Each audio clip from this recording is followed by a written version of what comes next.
Welcome. My name is Robert Raposa, and I have the privilege of instructing your property management module.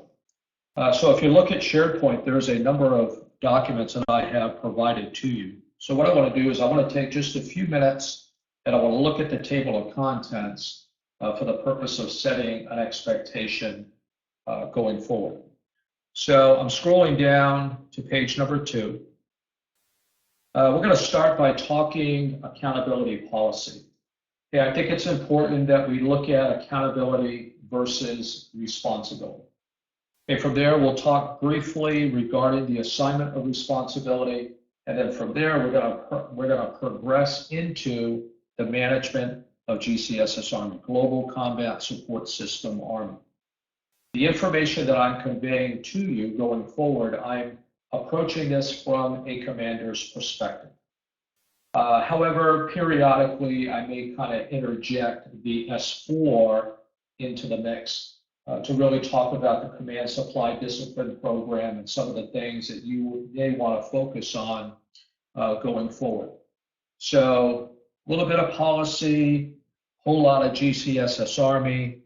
Down toward the bottom of the table of contents, we're really going to conclude this module by talking about change of command inventories. You can see here on page number 64, there's a supply sergeant initial counseling that I've created.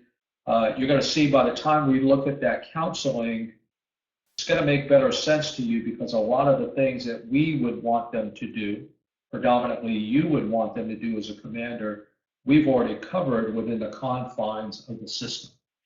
All right, so I have a PowerPoint presentation that I want to look at, probably 10 or 12 slides.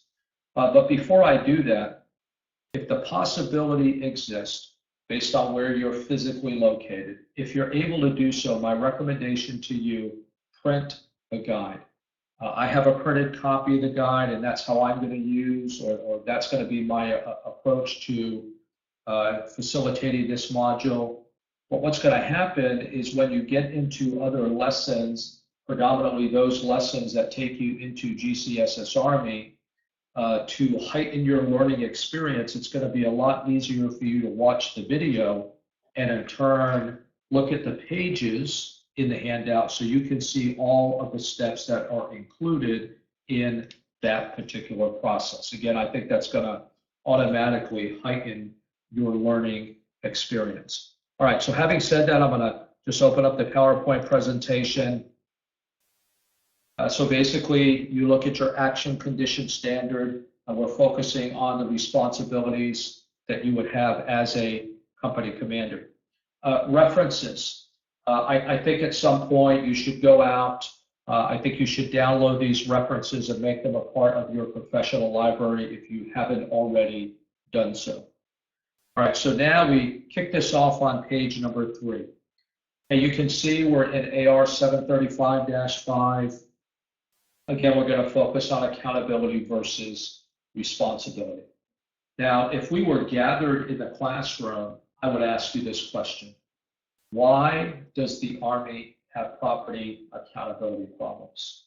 Hey, give me one word. What word quickly comes to mind? Hey, surprisingly enough, the number one response that I've gotten back over the years, Robert, people are lazy. Okay, so now I got a question. Are we dealing with a person who's lazy, or are we dealing with a person who's not been properly educated?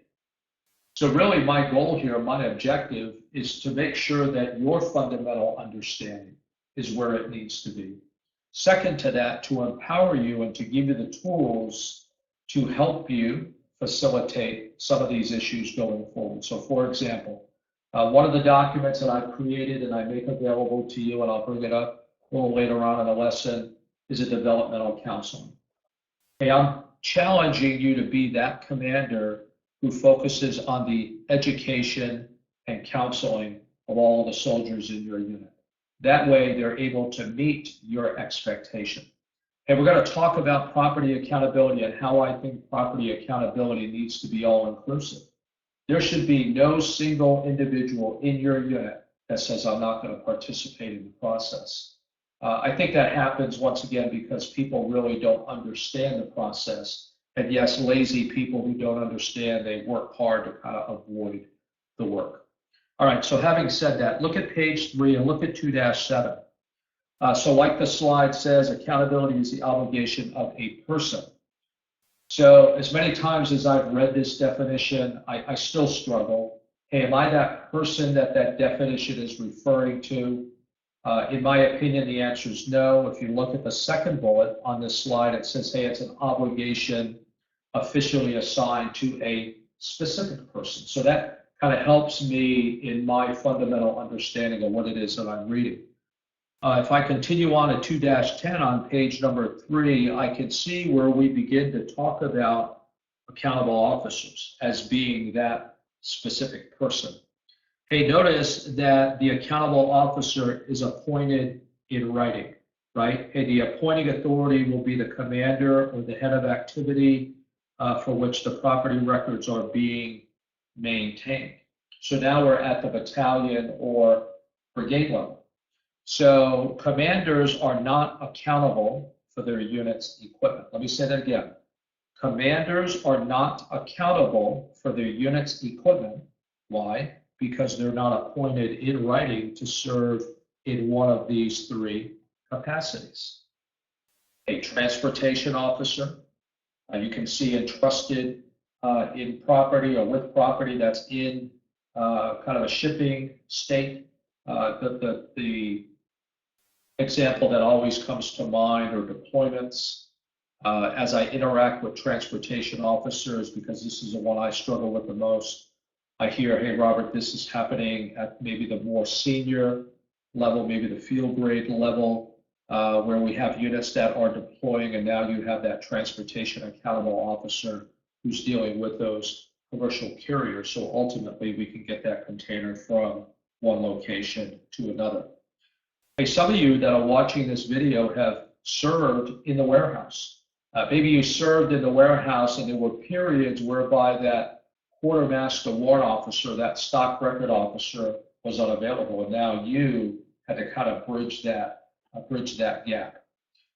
Some of you here have, the next one, PBO, some of you here have served in the foreshop, and you've had that property book officer sitting alongside you. Now, what happens when that person goes to school? What happens if that person is temporarily away from their desk?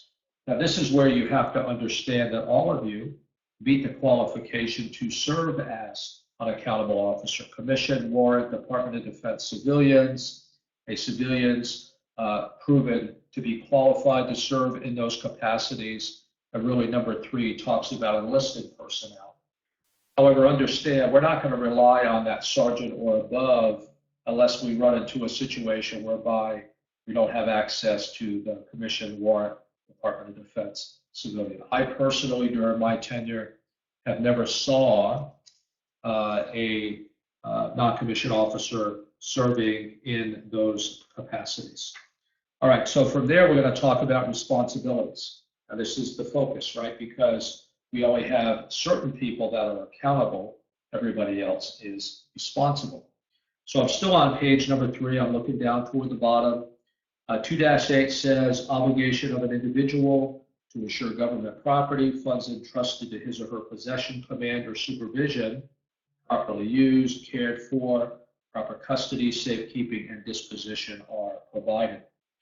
Now, if you look at the second bullet here on the slide, recognize that the type of responsibility that a person is going to have is now predicated on a relationship. But as a commander, you want to be that person that conveys to your subordinates, hey guys, everybody is responsible. And I say it really takes everyone. This has to be all inclusive. If it's not, you're probably going to struggle. All right, so now the last bullet here on the slide is critical. Financial liability to be assessed against any person who fails. Hey, I think the vast majority of you have served as financial liability officers. Okay, let's think back to that time. Hey, remember those responsibilities, or should I say those terms that you had to remember or be mindful of? Responsibility, culpability, proximate cause and loss. Yeah, so when you look at responsibilities, we're going back and we're revisiting 5 types that you see here: command, supervisory, direct, custodial, personal. Now, let's start with command responsibility. You can see here, bottom of page number 3 in bold, command responsibility is inherent in command and cannot be delegated. We're talking commanders at all levels. I have the responsibility to teach the sustainment pre-command course for battalion and brigade commanders. And I will tell you, we spent a lot of time talking about command responsibility, and my recommendation to them regarding the things that they should be doing to set the necessary tone in their formation. All right, second to that, we look at supervisory responsibilities. If you look on page number 4, personally, this is where I think we're falling short. I think we have too many supervisors in the Army that have an attitude that says, hey, you know what, been there, done that, closet full of t-shirts, hey, I'm not that guy, that's something that junior NCOs do. In my opinion, you're sadly mistaken. Look, if you look at page number 4 in bold, it is inherent in all supervisory positions. And right below that, cannot be delegated. So now that platoon sergeant, that sergeant first class who's been serving 18, 19 years in the Army, they're not arbitrarily omitted from the process. Hey, they're in. They're in by virtue of the fact that it's inherent, and it's a position that cannot be delegated. So one of the things that you have to give thought to going forward, hey, are you going to be that commander that says all of my lieutenants, all of my PLs are going to sign for all of the equipment in their platoons? Now, naturally, based on my background, that's what I'm going to advocate. But with all due respect, you're the commander. So the thing that I would ask of you, if you're not going to allow your platoon leaders to sign for that equipment, counsel them. Counsel them regarding supervisory responsibility. And look at the question and the 4 responses. I'm writing this. I'm adding this to what's already documented in AR 735-5. So again, at a minimum, please ensure that your counseling includes the following. So look at number 1, that each platoon leader have a copy of their platoon sergeant sub-ham receipt. That each platoon leader know the physical location of that equipment. That each platoon leader ensures the further sub-ham receipting of that equipment to the lowest possible level. And we're going to talk about the flow and what that looks like, and I'm going to remind you of some of the things that you've done in your past. And number 4, that each platoon leader support the commander during all required inventories. Hey, I say again, with all due respect, this is you. You have to do you, and you have to do it in a way that you feel ultimately protects your own financial interests. But collectively, you would agree that you have a responsibility to develop your subordinate leaders. This is my number. 50% of the captains that I teach today have yet to sign for equipment. Not their fault, it's just the position that they're in and whether or not the commander directs them to do so. So I want you to give thought to that going forward. All right, having said that, direct responsibility, middle of page 4, obligation of a person to ensure all government property for which he or she has receipted.